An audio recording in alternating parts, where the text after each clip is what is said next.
Hello everyone, this is your instructor speaking, and I have a quick lecture here for you. I want to talk a little bit about the rhetorical situation. Now, the concept of the rhetorical situation is an interesting one, and what it does is help us contextualize the situation in which a text was created in order to help us glean further meaning from the text. Now, without the rhetorical situation, what you would have is essentially a text existing inside a vacuum.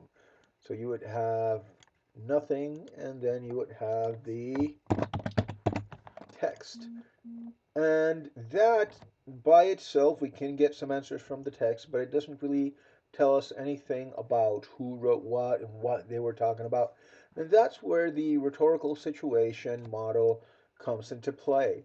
An easy way of visualizing the rhetorical situation model is by picturing the situation as a triangle. This is what we're going to call the rhetorical triangle.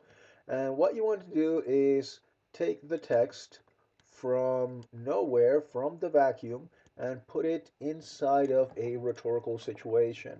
And that rhetorical situation has a number of elements that help us better understand what the text is trying to say.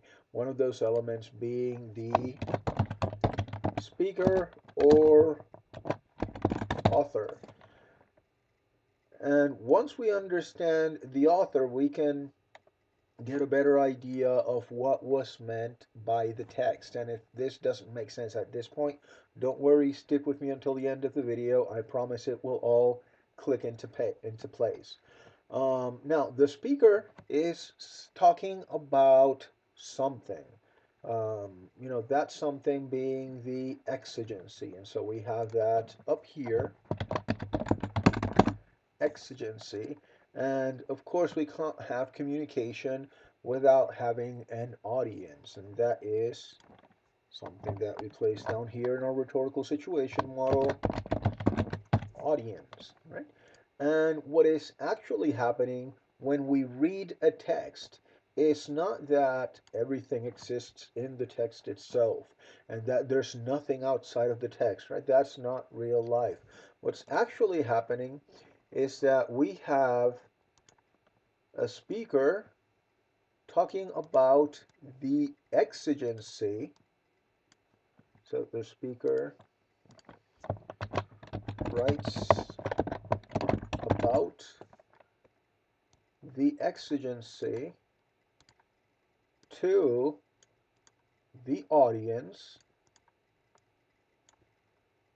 There we go. To the audience by using the text. So through the text. And what's cool about this model right now, you're thinking, well, it really makes no difference. I'm the one who reads the text. I'm the one who gives it meaning. And yes, to some extent, that is true. But for you to really understand the meaning of the text, you need to take into consideration these elements that, and a lot of times, are beyond just you. So what do I mean by this? Let's take, for example, this bit of text that we have here. Let me go ahead and put some text and put it here, right? So let's take into consideration this text. Okay, of course that happened. Let me go ahead and try to make this. Okay.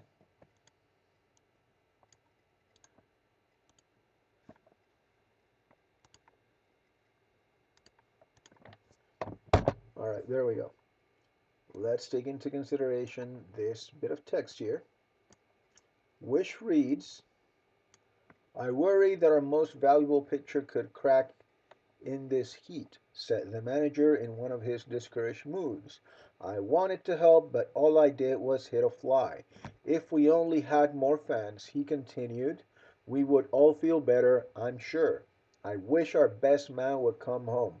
That certainly would improve everyone's morale, especially mine. Oh well, I know a walk would perk me up. Now, if there's 10 of you reading this text, we're going to have 10 different interpretations. The text is going to mean 10 different things, and it really won't matter what the original intent was because we want to believe that the text is really about us when perhaps it wasn't. So let's go ahead and look for the elements of the rhetorical situation, right? Let's go ahead and maybe create the rhetorical triangle around here, right? All of that stuff in the middle would be the text.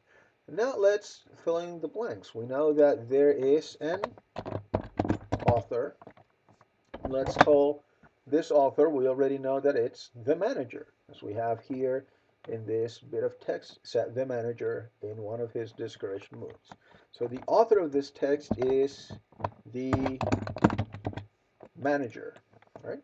And the manager is speaking to someone. That someone could be a friend, a news reporter, an employee. Let's go ahead and go with, an employer. Let's go with the assistant manager. So the audience would be the assistant manager. All right, and the exigency is where everything kind of falls into place. If you're thinking that the exigency was has to do with a baseball, then we have one possible meaning for the text. Are worried that our most valuable pitcher, someone who throws the ball, could crack in this heat, by which we mean would faint in this heat, etc., etc. But maybe we're talking about a different kind of exigency. Maybe we're talking about a different kind of context, a different situation. Like, for example, instead of baseball, we're talking about glassware. And now that we've changed that one element in our rhetorical situation, our pitchers are no longer the people who throw balls. Our pitchers are now pitchers that we use to serve drinks. We're talking about actual physical cracks. We're no longer talking about fainting. We are no longer talking about a baseball team manager. We're talking about a store manager. And when we talk about hitting a fly, we're not talking about a fly ball. We're talking about literally just smacking a fly on the head, right? Um, and this is how understanding the rhetorical situation is important. It very well might be that when you write something, you think that your message is clear. You think that you are saying everything that you need to say, everything that you want to say, and you think that your audience will interpret your words in just the right way. However, you need to take into consideration that different people have different experiences. Different people think about different things, different exigencies. And therefore, it is your role as a writer to understand where you stand, to understand the role of your audience, and to be crystal clear about your exigency, about your purpose in writing.